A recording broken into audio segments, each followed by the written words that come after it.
You're now listening to Sound Talent Media. Check out more shows at soundtalentmedia.com. TIAA is on a mission. Why?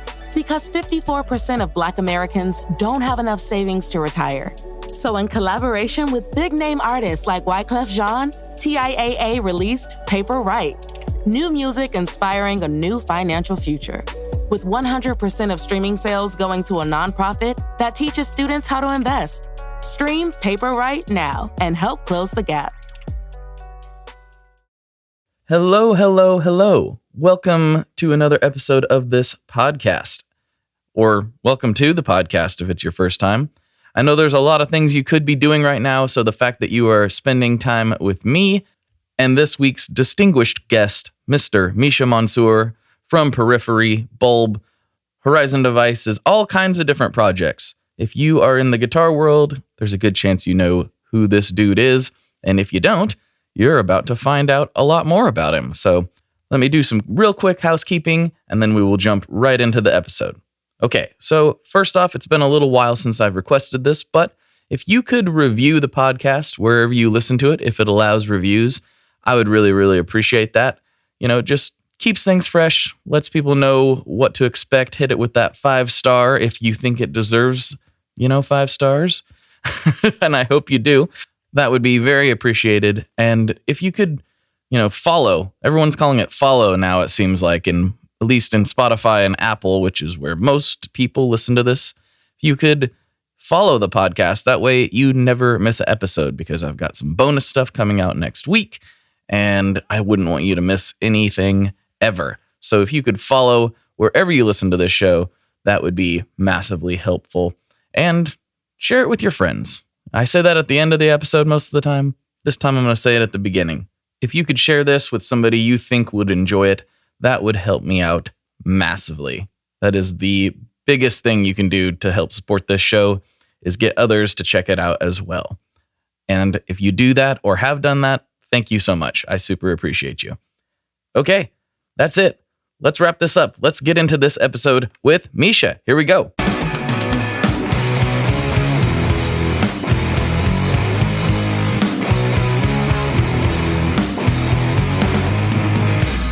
Hello, everyone. Welcome to another episode of the Tone Mob Podcast, the show about guitar stuff, occasionally, sometimes. I'm your host, Blake Weiland, and with me today, I have somebody I've been wanting to talk to for a long time.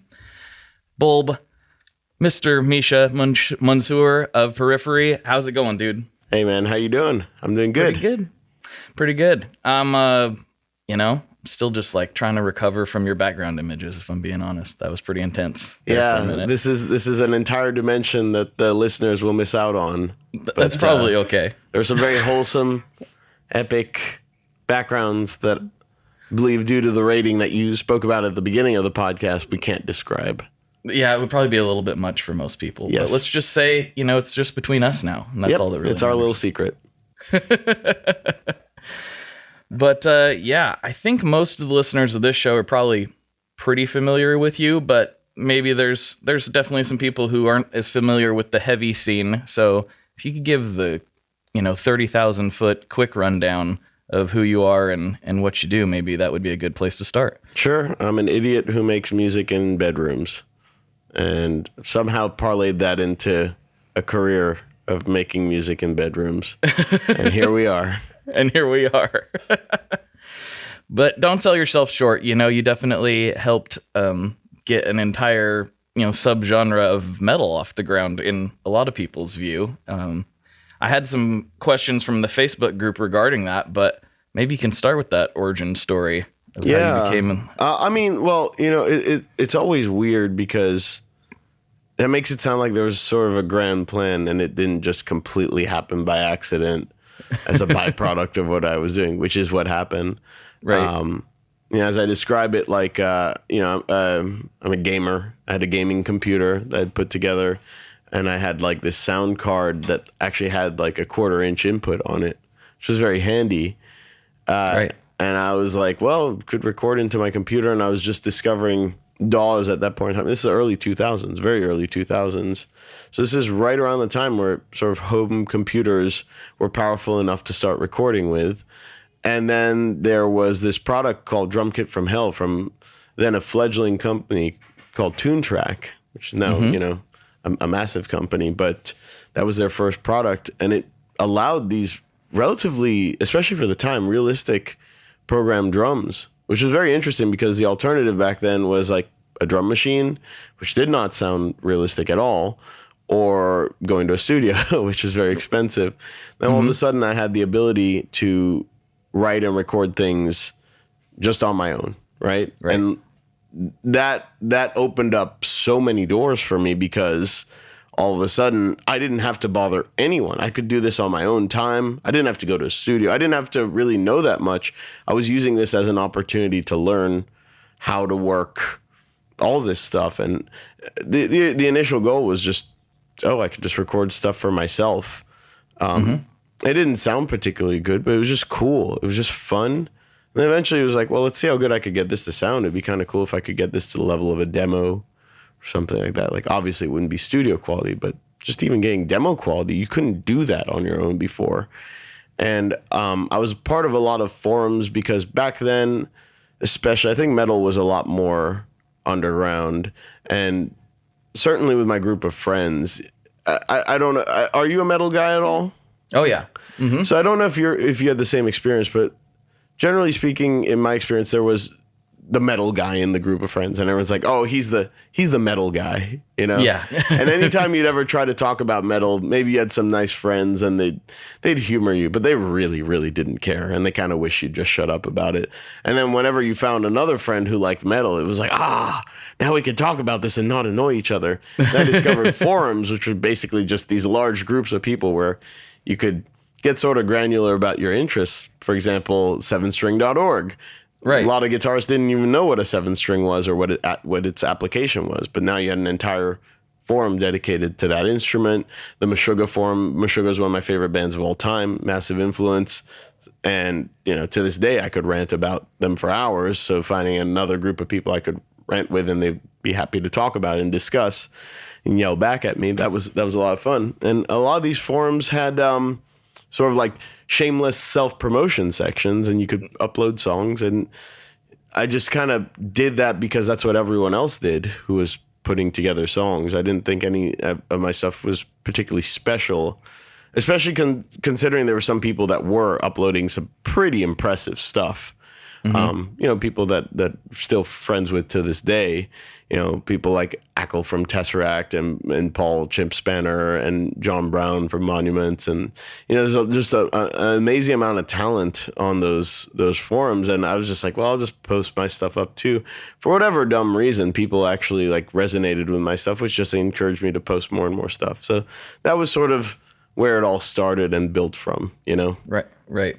See, that's the thing. It's like, my origin story is not like all that different in that I just started posting stuff on the internet and people seem to want more of it. It's like completely different path, but it's like if I said I knew exactly what I was doing from the beginning, that would be a lie. It's definitely like figuring it out as you go. And that's why something I talk to, like a lot of creatives listen to this, and it's just like ripping that Band-Aid off and just diving in for the first time with whatever your project is sometimes the hardest part. Do you have any words of encouragement for people who are maybe struggling with that?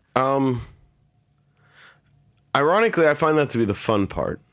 So I'm less of a read the manual kind of guy and just kind of let's get our hands dirty, learn by doing. It can be very intimidating. It's this weird esoteric form and system that you have to learn and use, the DAW and all this stuff. Right. There's a lot to learn. It's one of those things that once it becomes second nature, then it stops being a sort of block or a bottleneck in your creative process. And that's where it gets ideal, because then it just becomes a tool to get the ideas from your head into the real world. But yeah, I don't really have any advice. It's just there's a ton of resources. Like when I was doing this, there were no resources. So you just had to figure it out and like piece together what you could from the little bit that you heard or whatever friends you had that were, or maybe on the forums, people critiquing or whatever, like try this, try that, or whatever. Yeah. Now there's so many resources that if you were interested in that, you could probably just watch free YouTube videos and become an expert. Mm-hmm. So I would say that perhaps is a way to encourage people, is knowing that you could learn everything you'd ever need to know for free if you put in the time, which is nice. Definitely can. And also there's just a ton of products that will help you in that process. I own one of those companies too, Get Good Drums. And we have so many beginners, we are so many people's first drum library, for example. We do drum samples for programming, realistic drum samples. And that's what we found, is that we actually have a lot of these first timers, and that's their sort of gateway drug into this. And it can be very interesting. Like it's a kind of the barrier to entry is pretty high on this stuff. But once it sort of clicks, then you can see. Sometimes we'll follow people from like, just getting their first plugin or whatever to like making really, really cool stuff. Mm-hmm. And it's like, oh, that was maybe the catalyst right there. I think that's pretty cool. So it's just such a weird thing to get into sometimes, and you just need the right person to show you, and then you'll realize, oh no, I'm very creative. Like this is actually a path now. It's kind of cool. Right. So I wanted to go back to something you said right at the beginning, where you say you identify as a bedroom player. Was it weird making that transition from being like a studio, bedroom player to actually playing on stage in front of people? Was that weird? Weird isn't the word I would use, but it's just different. It's a completely different dynamic, and all the practice in the world doesn't prepare you for it. Really, the only way to get good at playing live and touring is to just do it. And right. Every band that starts is green, unless like every member of that band has experience before. But generally, I mean, in with Periphery and whatever, we were all green, so we had a lot of lessons we had to learn the hard way. Oftentimes, that's the most effective way, and kind of the only way you will learn those lessons. There's a lot of strange rules of the road that you wouldn't really. They're not necessarily intuitive, but they make a lot of sense once you learn them. So.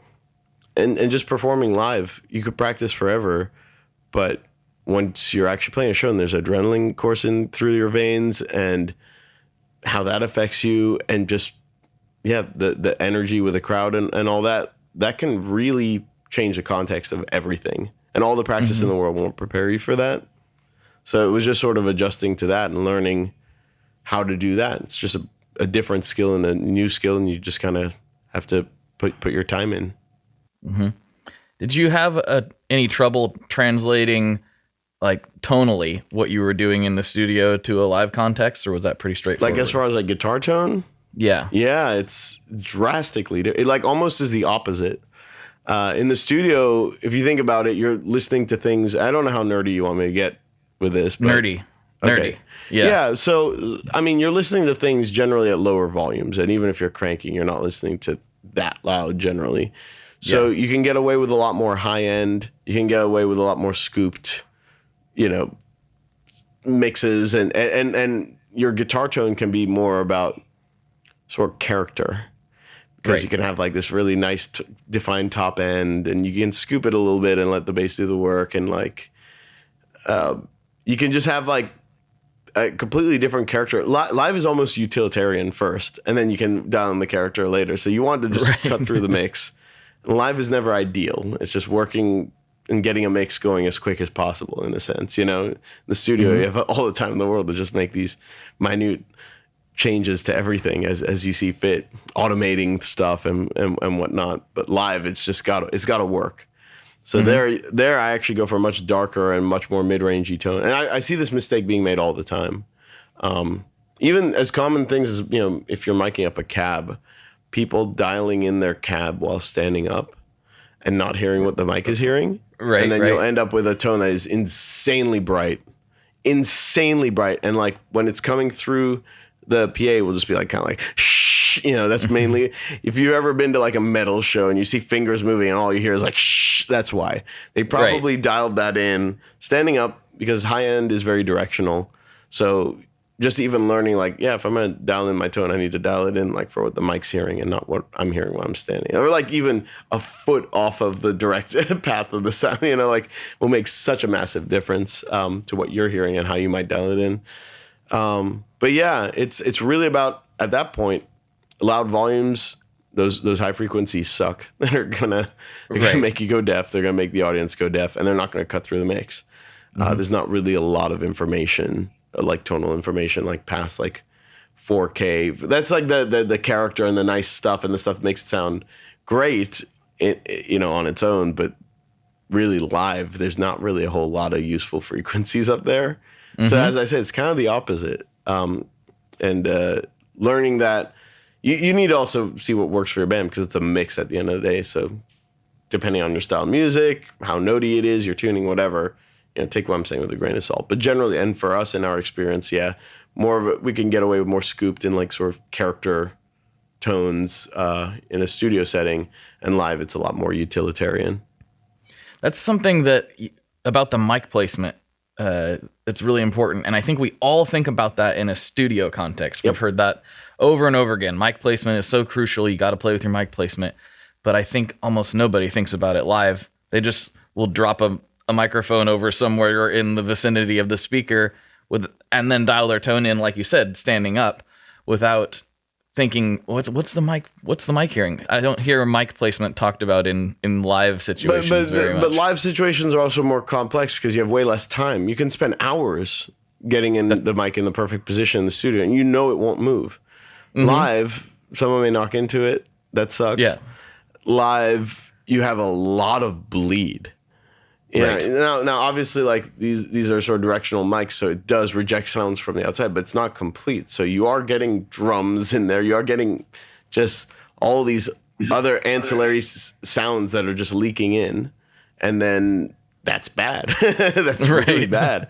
So it's not going to be as clean as that. So you're working, again, live is just about making the best of a less than ideal situation, right? Right.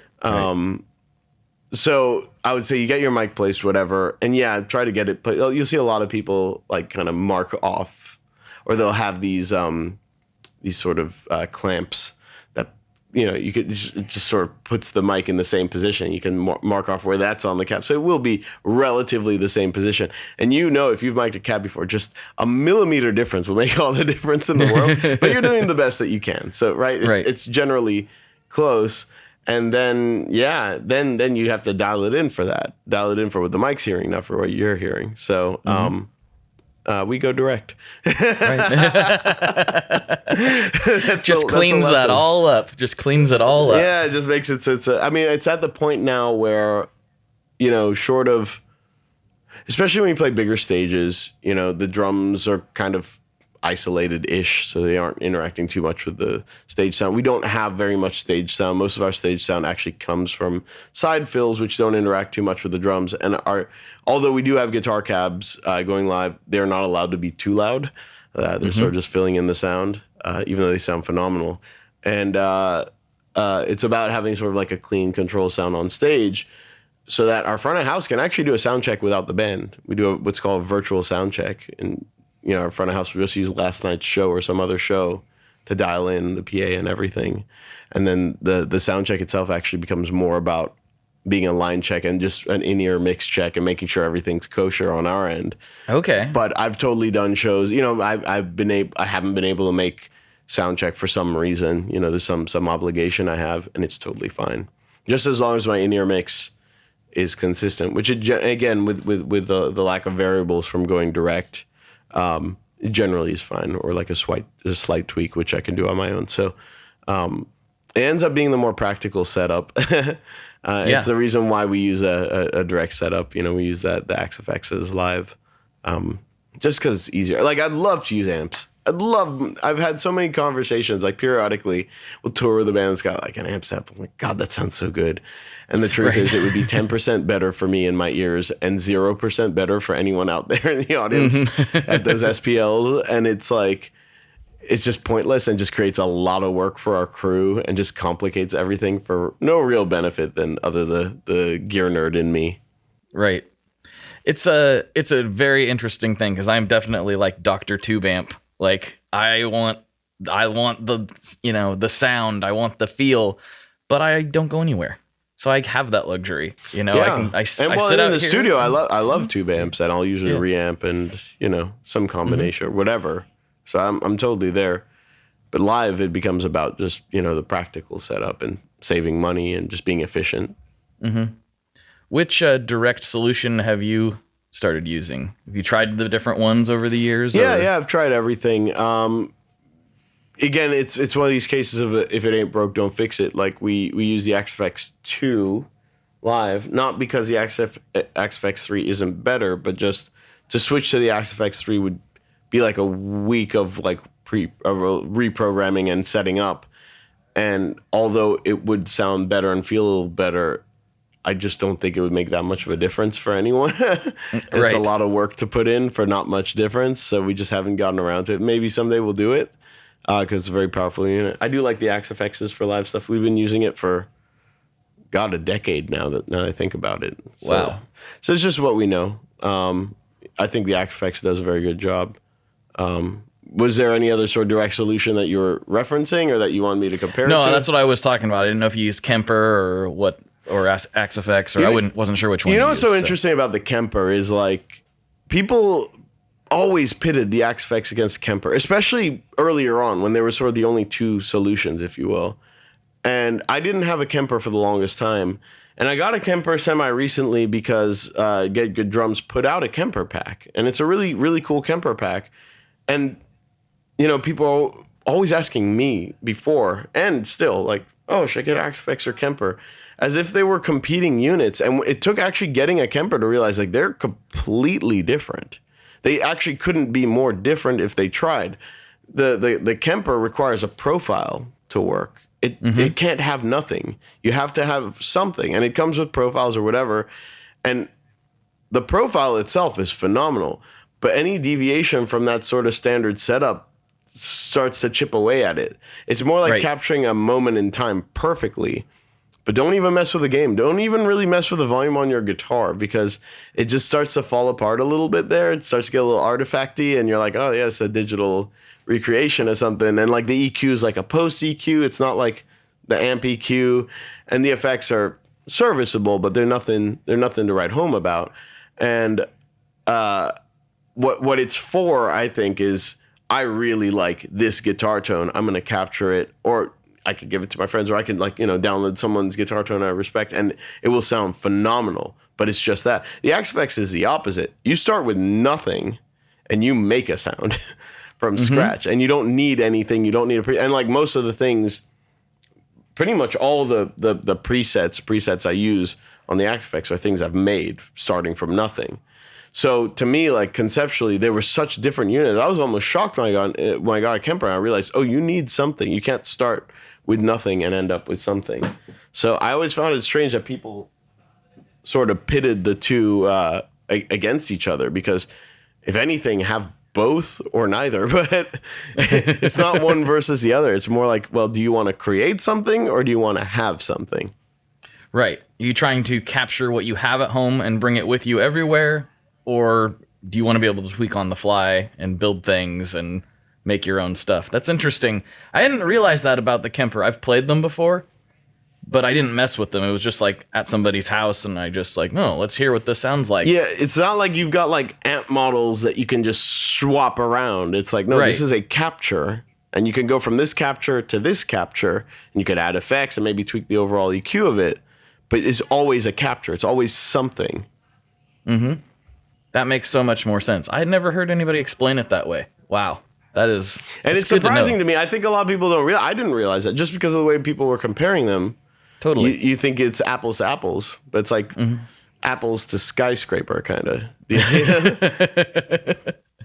That's very interesting. Thank you for that. I didn't know that either. That's fascinating.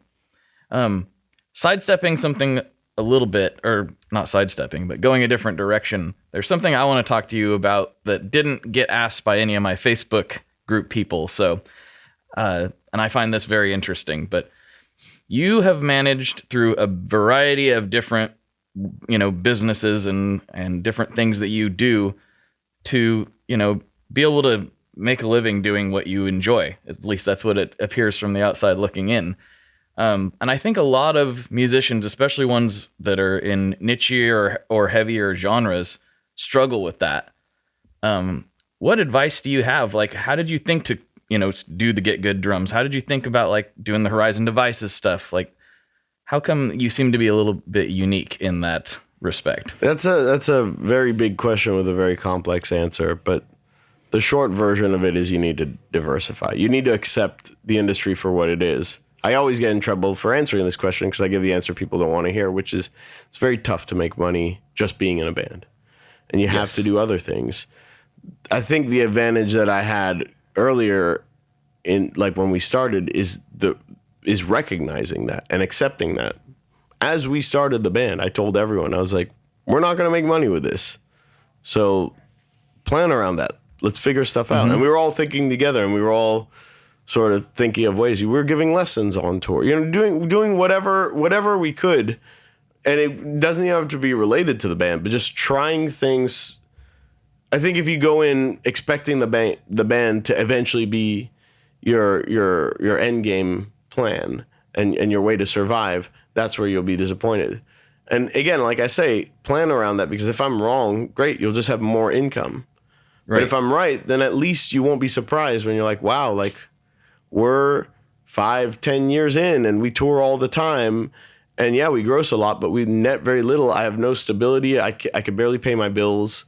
What kind of life is this? And to sustain this, I have to be on the road 6 to 9 months out of the year. And as I'm in my, 30s, mid 30s, I don't know that I want to do that anymore necessarily. And it's very taxing to do that. And obviously offers very little stability to your life. And again, there's always exceptions. There's always people who will be totally fine with that, very happy with that. But there's a lot of people that aren't. And not planning for that, not thinking well ahead, could end in quite a bit of disappointment, I think. I think there are things that you can work on, and a lot of these things take a lot of time to put together. They take planning and a good idea and a ton of luck. As far as what to do, that's not as simple to answer, unfortunately. Right. But there is a simple answer from my end, which is I've only done things that I'm passionate about. I would do Get Good drums for free. I would do Horizon Devices for free. I would do 3-Dot recordings for free. I would do all these things because they're fun. And that's why when sometimes it's a slog, or sometimes it's a lot of work, or there's no sense of how successful it would be, it doesn't matter because it's a passion project. And there's a lot of things I've tried. People have just seen the ones that have succeeded, but there's a lot of ones that just didn't work out. It's the same thing for the other members in the band. Matt was working on a project, our drummer, called Band Happy, which he was doing since before he joined, and it was kind of his priority over the band. Put years and years of his life and insane amounts of work into it, and it failed. And the one thing that he's always been good at, which I took a lot of inspiration from, and I think a lot of people should, is knowing when to cut your losses. So Matt knows when to cut his losses and pivot and just try something else. And that's hard when you've put like 6 years of your life into, or more, probably more of your life into something, that whole sunk cost dilemma becomes very real. And that can be hard. So it's just, unfortunately, there's some people that are just better at it than others. I don't know why I have a bit of a knack for it. I wouldn't say I'm the best at it. I never thought I would have a knack for it. I always considered myself a musician, but my dad was the one being like, I think you're more a businessman than you are a musician. And maybe there's some truth to that. I don't know. I still consider myself a musician first and foremost, though. I think it's a unique skill to have in music, because what classically happens with musicians is they end up getting left holding the bag most of the time, not the good bag, the bad bag. It's always bag. Good song name. The bad bag.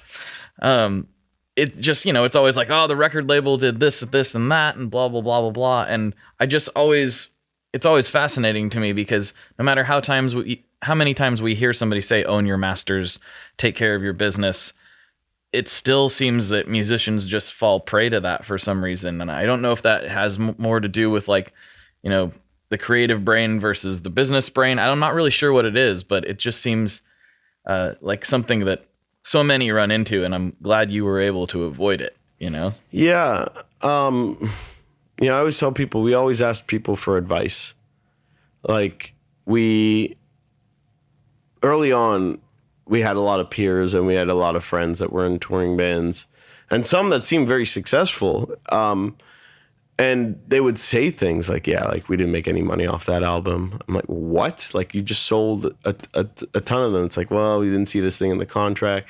And it was just kind of learning like, yeah, some labels more than others really wanted to take advantage of the artist. Just the artist, just a commodity. And if you don't know any better, well, too bad for you, you know? Right. And I just wanted to learn. I was so fascinated by this industry, but also kind of terrified of it that I just asked as many questions and tried to learn about it as much as possible. There's a lot of really sneaky stuff in those contracts. If you don't know what to look for, you won't even see. You'll read right through it. Look like that looks fine. And I think there's also a lot of excitement about signing a record deal. So, you know, that works both ways. You're more excited and more willing to just get it done. And, you know, a predatory and nefarious label will use that excitement to push stuff through that maybe if you had a more balanced and reasoned view of the contract, you might be like, hey, wait a second. So yeah, I think it's a little bit of both, unfortunately, and it's just trying to be aware of that stuff. The main thing with signing a record deal, in my opinion, is just knowing exactly what you want, understanding the function of the record label, understanding the function of the deal, and genuinely understanding what you want, what you are willing to compromise on, what you're not willing to compromise on, you know, and what sort of things are just straight up deal breakers. It's like, all right, well, we have a non-starter. Goodbye. Right. Mm-hmm. And I think that those go, and actually sticking to, it's one thing to say that, and it's another thing to get caught up in the excitement. We refused record deals for about 3 years while we saw all of our friends and, you know, peers get signed and go touring and whatever. And that was difficult. That was definitely very difficult. But I knew exactly what I wanted. And every label was like, you're not going to get that. And then eventually we got that. Right. And it's tough on the label side too. I can understand. Sometimes I come across pretty like anti-label on this, but Corey Wong helped like enlighten me on a few things that made sense. And a few others have been like, well, there's this situation and this situation where it can be very helpful. I agree. I'm a label owner and I sign bands and I agree, but I know both sides of it. Yeah. I will always say, and sorry to cut you off if you were making a point, but just quickly, like it's about the contract. People were like, should I sign to this label? Should I do? It's like, it doesn't matter. What is the contract? That is everything. A great contract from like a nobody label, as long as they deliver on it, is always better than a bad contract from a massive label or a label that promises all the opportunity in the world. So it's about the contract itself. And if you have a good contract and a good deal, then yeah, that could be very beneficial. Mm-hmm.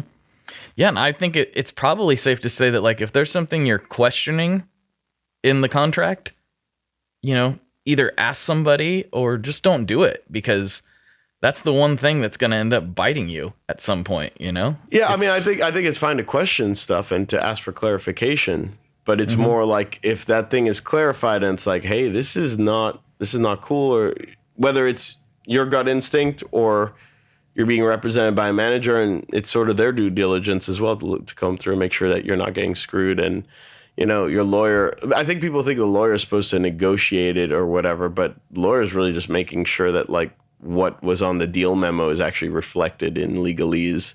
Because they could always say like, yeah, this is what's in the contract. And then the lawyer will be like, actually, that's not what this says here. So we got to fix that. And either it's like a mistake. A lot of this stuff's boilerplate. So they'll be like, oh yeah, sorry about that. Here you go. You know, they just redline it and just fix it. Or sometimes they're just trying to sneak some stuff through. And that's where your lawyer catches it. Like, that's not what we discussed. So, you know, there are labels that are more honest than others. There are labels that, there are labels out there that treat bands more like like a commodity, and they're after their lottery ticket, and they'll sign a ton of bands, and the one or the few that make it fund and justify the expense on all of that. Sort of this like asymmetrical investment scenario, but like right. Then you have other labels that just seem to be a bit more about nurturing talent and actually just signing things they believe in. So that's what I think you also have to identify as best as you can, is what kind of label you're dealing with.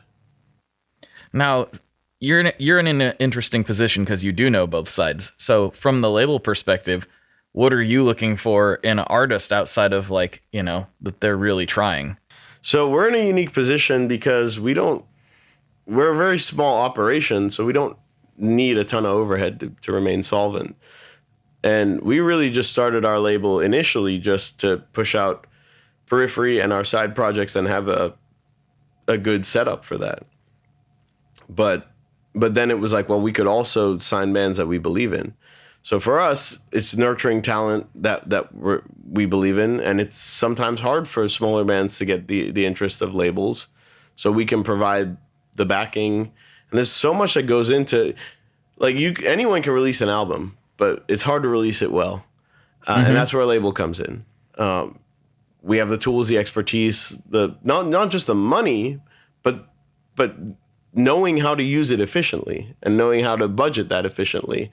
Just getting the money from labels, just alone, you could squander all of that and just be back at square one, right? Right, which happens. So being able to build a release plan and being strategic, and because we are kind of low budget, really stretching the way the money works for it, so that there's no waste. So we want to be efficient. We have to be efficient, really. But it does keep things lean. We want to pay our artists more than what most other labels get, because being on the artist side, I know it sucks to feel like the label's making the majority of the money, and oftentimes they are. And there was a point in time where that made sense because the loans being given out were massive. Sure, you're loaning out like $250,000, $500,000. No bank will give you that. But a lot of these advances are so small now that really you might be able to go to a bank. So it's less about just the money, but it's also about sort of guiding and trying to help this band thrive. Ideally, I'd want a band that is interested in touring, because touring is one of the best things that you could do to promote yourself and to get out there. And in line with that, we'd want that band to be a very good live band. We wouldn't want to be signing a band that's like, well, we've never played a show, but we're gonna try it, because what if you go on tour and break up because you realize you hate touring, or half your members don't want to do it? So as a label, I'd want to be investing in a bit more of a sure bet. Right. But it doesn't mean that the artists that we sign have to tour. It's just it's a bonus. It'll affect how lucrative the deal is and how much we're willing to put in, because at the end of the day, it does have to balance out. But I truly believe a good record deal will be the kind of scenario where it is a mutually beneficial deal for both sides. Both sides are getting something positive out of it. And if you're not, I'm not particularly interested as an artist or as a label. Right. It's a bit of a waste of time as far as I'm concerned. I like that. That was a very good answer. I better dive into the Facebook group questions before I get in trouble and forget, because I have forgotten before, and everyone's like, thanks for nothing, Let's see. We're going to scroll through here, pick out some good ones here. Ooh, well, we'll get to that question in a minute. Colton Wynn asks, how different is his approach with writing when it comes to Bulb as opposed to Periphery? I get that one a lot. Periphery gets priority on everything. I just write to write. And there have been Periphery songs that have ended up because Spencer or someone else in the band, our singer or someone else in the band will be like, hey, we should work on that. I'm like, really? Like, that doesn't really seem like a Periphery idea, but let's run with it. And before you know it, it's a Periphery song. Conversely, there have been ideas where I've been writing that, like, oh, this would be really cool for, getting some echo there for some reason. I don't know why. Apologies. But it's gone. It was just straight. But yeah, there have been some times where I've had an idea where I'm like, oh, this could be kind of cool for Periphery, and then they don't bite, So right. So it's in a way, Bulb gets like sort of the leftovers, but the leftovers that I think had promise or whatever, but maybe work better instrumental, or got to develop in a non-periphery context where it's not for live consumption and it's not with vocals of any kind. And to be honest, I don't particularly enjoy writing alone, so it was a bit of a challenge. Like I've said, I was going to put out a solo album for 15 years before I did. Whereas I put out tons of periphery albums and side projects and whatever because I love collaborating, and I find writing solos a bit stressful by contrast. Right. There's nothing to bounce off of. There's no ideas flowing back and forth. It's Lots of anxiety, second guessing. Yeah, I haven't released nearly the amount of music you have, but I just did my first solo release this year, and it was like, this is such a strange process to go through. Yeah, it can be very nerve-wracking at times, I find. Mm-hmm. And it's kind of a lot of pressure because it's like, it's all me. This is all me, baby. I can't blame anybody else. Exactly. It doesn't come out right. All right, let's see. Well, man, there's a lot of good questions in here. Jason Fuzzmonger, my dude. How did he get hooked up with the folks at MXR to do all the Horizon stuff? Oh, that's a good question. We were shopping around with a bunch of companies to basically, white label or OEM our product. With, it was our idea. I mean, anyone can really do this, just putting up a lot of money up front. Yes. Because you have to place the order and commit to it. And then if you don't sell it, then you're in the hole and you still have to pay for it. So it's a bit of a risk. Actually, initially their minimum PO was just more than what we could afford. And we had a friend there who had worked with, actually through several companies, but he was at MXR at that time, Dunlop. And his name's Chris Johnson. He's a really good dude, really good friend. And he actually went to bat for us. So we have him to thank because he kind of got them to reduce their minimum PO number to something that we could afford, being like, trust me, I think this is going to be really good. And at that point in time, we just, you have no data. So we just thought selling 500 pedals in a year was going to be difficult. Right. And we did a lot of promo. We did a lot, we did a pre-order cycle to address the cash flow issue. And, then we ended up selling out of those on pre-order within a few days. And this was to do with the hype that we created and whatever. And then the pedal had to be delivered and had to be good. But that was the Horizon Devices Precision Drive, which to this day is like our best-selling pedal. We're constantly out of stock. We actually just got stock, by the way. So, because that pedal, we were out of stock for so long, it was going for like $100 over our street price on Reverb. So people were flipping them at a profit. So now if you want one, you can actually get one. And hey, they'll be out of stock soon again because we don't have that many of them. So you could flip them at street price, above street price if you want later. But it's a really good pedal. It was a unique idea, and they were able to put it together. And having worked with Chris and just getting a good vibe, and it's one of those things where it just kind of worked out. We looked at a few companies, but that was the one that made the most sense, and like the price worked out. Everything just kind of made sense. Cool. That's good to hear that story. I'm always curious about that stuff, having done similar things in the past. Let's see. We got Scott Gaylor, who's been on the show before. This might be kind of an odd question because it all, as we discussed, comes together to be able to make you be able to do what you do. But he says, what is his favorite side hustle? Yeah. I mean, I would say it's either Get Good Drums or Horizon Devices, because those were two things that came to life almost either out of necessity or like, I wonder what it'd be like to just try this.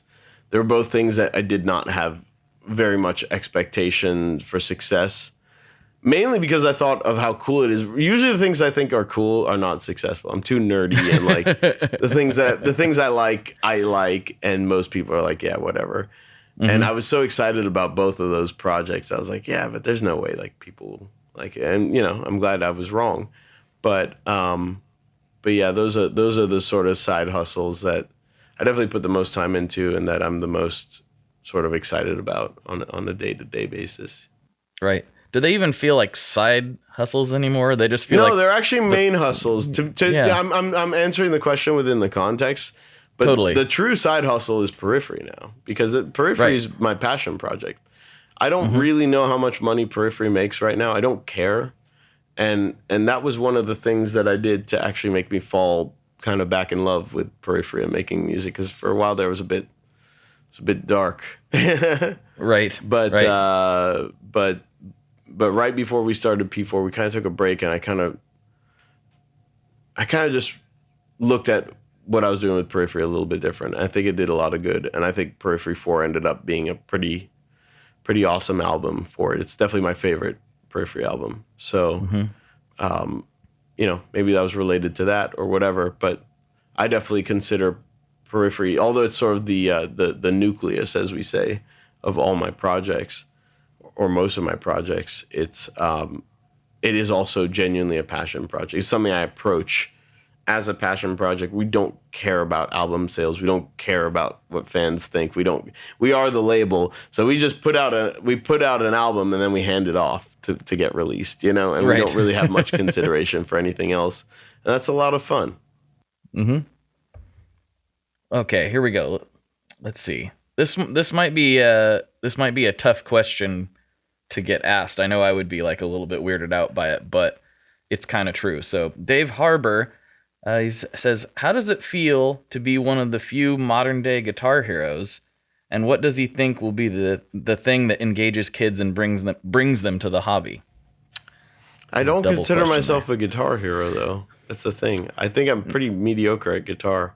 And I struggle with this a lot, because there's this weird expectation from some people that I'm a guitar hero, and then like on some subconscious level, I feel like I need to deliver. But I, at no point in my life, wanted to be a guitar hero, and I don't think I am either. So it's like this weird context that gets sort of forced upon the way that I see myself or that other people see me, but it's not accurate on any level. I consider myself more of a composer, I think, anyways, because guitar is just a tool that I'm very familiar with to get the compositions out. But like, that's where I feel much more at home, is writing and using the guitar, and not always using the guitar. Sometimes I find it a limiting instrument. So, and I have so many friends I would consider guitar heroes who are just several levels and orders of magnitude more talented than me at guitar. I'll never catch up if I practice for the rest of my life. So that's a bit of a weird one for me, if I'm honest. I don't consider myself that at all. What was the second part of the question? Well, I'll get into that in just a second, but I want to maybe bring something to your attention. Like, maybe you don't consider yourself that, and I can totally understand why, especially in the context of the people you're surrounded by. But I think, whether you like it or not, like, there's a whole generation of players that, really are impressed by what you do. And I know that might be kind of weird to hear, and I'm terrible at receiving that kind of information. Yeah, I am too. I don't really know what to do with it. I don't really like compliments. Like, I just don't know what to say. Just thank you. I disagree, but thank you, maybe. I think that's the best way to do it. Yeah. Thank you. Thank you. I disagree, but thank you. That's my answer. Yeah, that's probably a good way to go. But there's a reason we're talking right now, But anyway, the second part is, what does he think will be the thing that engages kids and brings them to the guitar as a hobby? I think now more than ever, you've got YouTube. You've got, like, when I think about how I developed in my first few years on guitar, it was always relative to my peers and my friends and what I saw. And in a way, maybe that held my progress back, because I saw someone as, say, John Petrucci or something as the bar. Yeah. And it's a very high bar, but this was also a professional guy. So to not be hitting that bar was like, well, he's a professional. And my friends, are below that. That's sort of the acceptable bar. But now you see these kids on YouTube just absolutely destroying the guitar. The bar has been raised. And I think that just further just resets the view of what one should be trying to attain at a younger age. So I actually think there's a lot of tools. The guitar is more accessible than ever. It's kind of cooler than ever. It's less of like a weird nerdy thing, and it's more socially accepted. I think the future of guitar is very bright. I agree. I think it's the best time in history to be a guitar player, honestly. Yeah. Whether it's just from gear or even being a beginner, like the tones you can get out of beginner stuff now. Yeah. It's miles above what we had. Yeah, when we were starting, I remember I had a crate practice amp that was like, 10, 15 watts or something like that. And that thing sounded pretty terrible, And now these like little practice amps sound great. Yeah, the Boss Katana sounds amazing. I have this Boss Katana Air, and like I play that more than my two. It's just convenient and it sounds great. It feels great. I'm like, wow, like yeah, it is. It's actually a really good time, and there's so many free resources. You could become an expert at guitar just by watching free YouTube lessons. Yep, exactly. Pull up Rick Beato and Marty Stewart and just absorb it all. Exactly, You'll have it. Okay, I was gonna maybe save this for Patreon, but I think a lot of people want to hear about this. So, McLaren versus GT3, which is better? So like the which McLaren versus, because one is an entire brand and one is a specific car. Probably whichever. I can't remember which one you have experience with. So I have a McLaren 720S and I have a GT3 Touring. Okay, they're probably talking about that is so two. For non-car guys, I apologize because I should say. I forgot. Anthony Waldachuk asked that question. Okay, well, thank you for the car question. I could talk forever about cars. I love cars forever. I do too. That's a really tough question. Do you know much about cars? I used to be a mechanic, so I know a little bit. Okay. Yeah. Exotics I'm not trying to answer this in a way specialty. where people who don't know anything about cars, but I'm assuming your audience knows guitars well. Yes, right? they do. Mm-hmm. The Porsche GT3, and I have the Touring, which is it's like the sleeper, like wingless, manual only version, right? Mm-hmm. It's like the best custom shop Strat you've ever played. Mm-hmm. Okay. And it's it's a phenomenal guitar, and it just oozes mojo. But it's a design that's been around forever. It's not like something new, but it also just is such a reminder of the past. And it's this very tactile thing, and it's just this undeniable thing. But the guitar just looks like a guitar to most people, Right. But you play it, and you're just like, I can't stop playing this thing. It's just perfect. It's just absolute perfection. I mean, everyone's got to have a Strat. It's funny because I don't see a Strat behind you. I don't actually have a Strat. So let's use a Telly. It could be a Telly. It could be like All the right. best custom shop Telly you've ever played. Mm-hmm. But because I love them both. But yeah, that's what that would be. Okay. The McLaren is like a crazy headless like Teufel. Or if you're not familiar with that, like a Strandberg or like an Abasi or something like that. Just a guitar that is like, is this even from this planet? And it's got 8 strings and fan frets and like crazy electronics on it. And it's amazing. It's amazing in what it does. But how fairly could you compare this 8-string fan fret, let's say Abasi, to this custom shop Telly? Right. And if I was like, which one's your favorite? It's like, man, these are so different.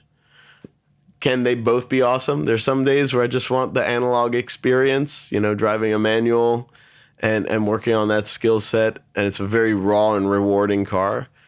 And then sometimes you just want to be in a spaceship and see like what the marvels of modern technology have offered us in the world of cars. And that's where the 720S would win on that day.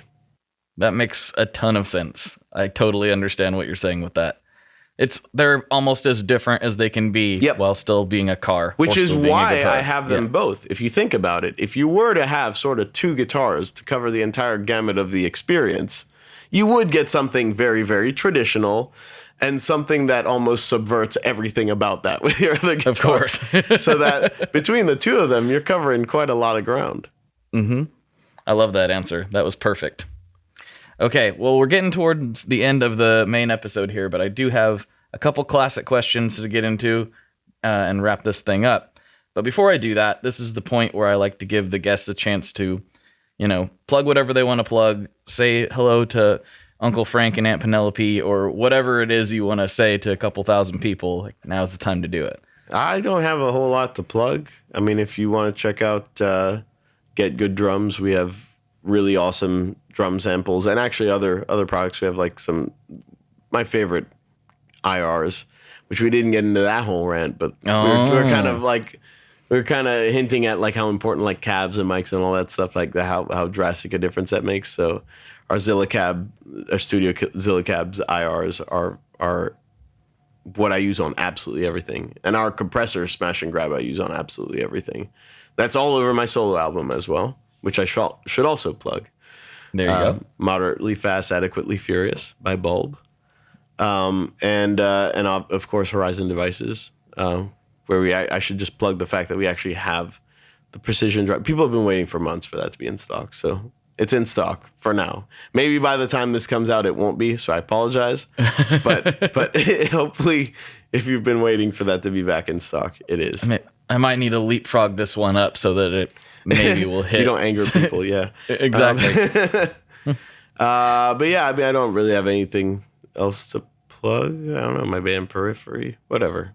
I don't know. Yeah. I don't care. We're just having a fun conversation. That's right. I like cars. That's what I have to plug. I like cars. I like cars too. Okay. Final questions. Here we go. The first one is, what is your favorite Boss pedal? Oh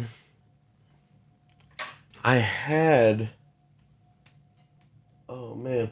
Well, I have an HM2, which is kind of, but it's not like probably a good HM2. Mm-hmm. Just for that sound, you know. Right. Either the Swedish Melodeath or like the Kurt Ballou, you know, kind of vibe. Mm-hmm. That ES8 switcher is pretty cool. Okay. Does the Katana count? It does. I think the Katana is like the best practice. I'm not even like, I guess they sent me that for free, so that's a lie. No, I don't know if I'm officially endorsed by them or not, but whatever. I think that Katana rules. Yeah. Like if I was gonna buy any product from that Katana is just the Katana Air with the little the dongle, the wireless dongle, genius, absolute genius, great little thing. And I think their reverb pedal, their big, I forget what it's called, the DD, the one with the screen. The DD500? Yeah, that one. It's got a really cool non-linear gated reverb on it, which is pretty cool. Oh, I need to pick one of those up. Yeah, it's a lot of fun. That's a good pedal.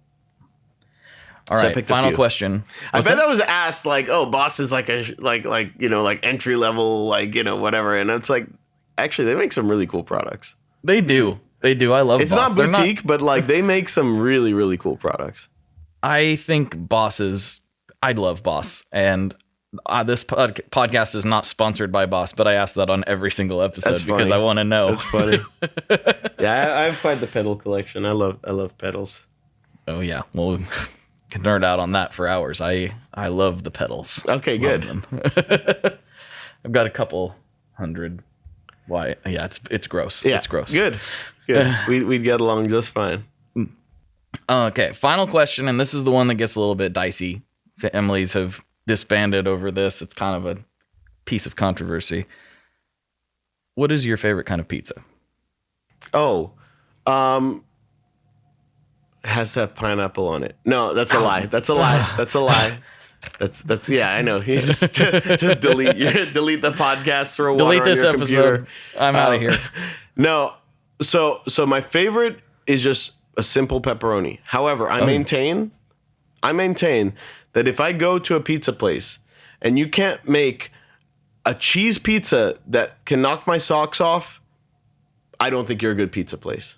I would agree with that. Like you need, because the pepperoni should be just there to elevate it, right? Mm-hmm. But if you cannot make a killer, and I don't mean okay, I mean a killer cheese slice, in my eyes, you're not a good pizza place. Mm-hmm. I 100% agree with that. And I didn't understand that fully until I'd went to New York a few years ago. Yeah. And I'd always heard about the New York pizza, and I would see a picture of it, and I'm like, it looks like pizza. Like, yeah. I mean, it looks like pizza. And then after going there, and I was like, oh, good New York cheese slice, it's kind of all you need. Not even that if they don't have pepperoni or if it's not, because a lot of them, what they'll do is they'll have the cheese slice, put the pepperoni on, and then reheat it in the oven, right? Mm-hmm. Mm-hmm. And also, a good pizza, I'm going to add to this because I just realized, a good pizza has to reheat well. If it does not reheat well, think about New York pizza. Most of the New York pizza you have, unless you're ordering a fresh pie, is actually reheated. So they cook it. That's a good point. Set it out. You get a couple slices. They reheat it for you real quick in the oven, right? It's phenomenal. It's arguably better sometimes reheated. So if your pizza does not reheat well, you have not made a good pizza. I'll extrapolate a little further on that. If you can't eat it lukewarm and have it be good, it's probably not a good pizza. That either. I will. Yeah, I actually can't counter that. I think that's actually, I've never thought about that before, but I think that's probably very accurate. I'm not, so I know some people are a fan of cold pizza. I'm not a fan of cold pizza at all. But actually I've had, especially like what with the pandemic, I've had a lot of lukewarm pizzas. Right? And there's certain ones I prep my oven to reheat, and certain ones I'm like, this is fine. It's good. So yeah, I think you're right. I actually think you're right, and I think we're in the perfect. Perfect is a really deceiving word, but the perfect time to test this theory. Absolutely. Oh, since we're talking about this, and before we hop off, I do want to leave everyone with this discovery. I have not experienced it yet myself, but one of the dudes from Electro Foods Pedals, was it Matt or Carl? I think it was Carl. He posted in the Facebook group a place where you can go get a hot slice of cheese pizza, and they give you a baggie of cold shredded mozzarella to put on top of it. And people are raving about this. Interesting. I've never experienced it, but it's like kind of this weird hybrid. The pizza's hot? Yep. Pizza's hot. And then that melts the cold mozzarella you put on top, or is it still kind of cold? Or it's not that hot. It's still kind of cold.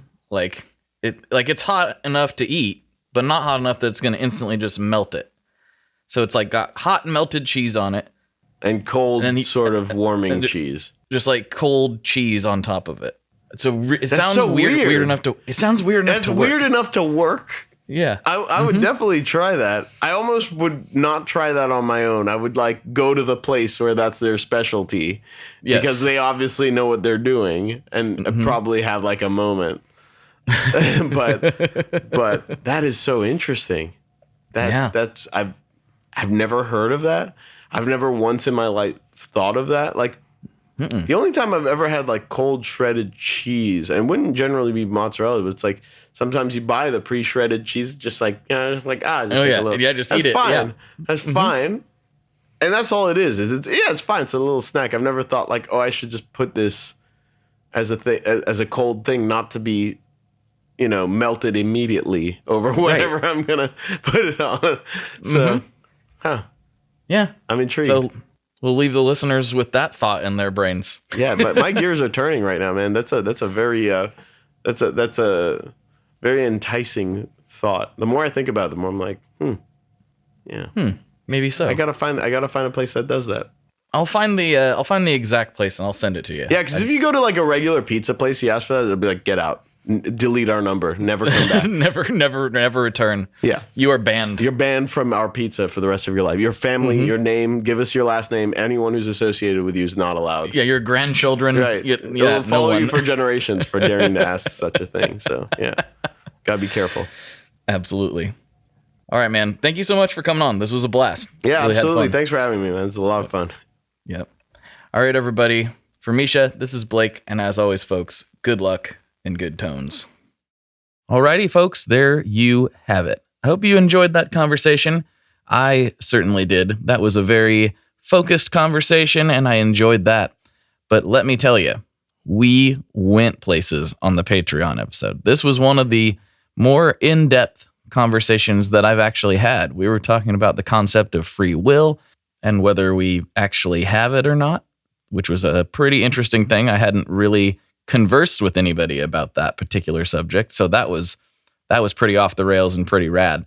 But if you would like extra content delivered to your ears every week, you can go to patreon.com/tonemob. And for $5 a month, you can get additional content with the week's guest. That's usually how that works. I'll record with a particular guest and we will stop and then hit record again and keep talking. And those conversations can go into some pretty magical places, much like this week's did. So if you would like to support the show and you would like extra content, there is a way you can do that. And if you can't, like I said in the beginning, please share this with somebody. Please tell somebody about it. Send them a link. I cannot overstate how important this is. Literally, it's the thing that keeps the show going. More people find it, more people listen. It just helps the whole thing work. In fact, it just does not work if nobody tunes in. So thank you for listening this far, and please spread the word if you can. All right, I'm going to sign off and let you get back to whatever it is you're doing. All right, bye-bye. One last thing before we totally sign off here. I just want to remind you that if you do any shopping at Stringjoy, that's Stringjoy guitar strings made in Nashville, that will help me out as well. As I've said for years, I'm heavily involved in that company, and I really do think they're making the best products on the market. So if you would like to try custom strings, go to tonemob.com/stringjoy and check them out today. I seriously love what the team down there is doing.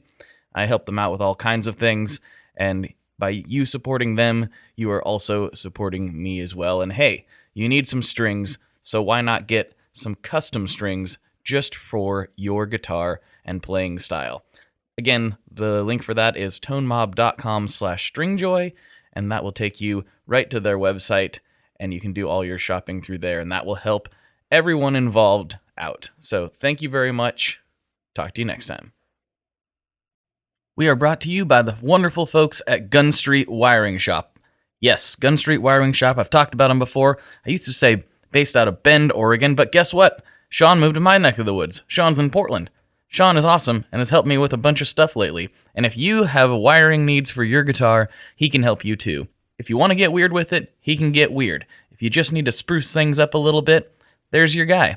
He takes all the guesswork out of doing your guitar wiring, and he makes it simple, and his customer service is top-notch, and I can't say enough good things about Gun Street as a company. I really respect Sean and what he's all about, and the product is top-notch. I've got 3 different guitars that now have Gun Street harnesses in them, and I could not be happier. So go to gunstreetwiringshop.com and check them out.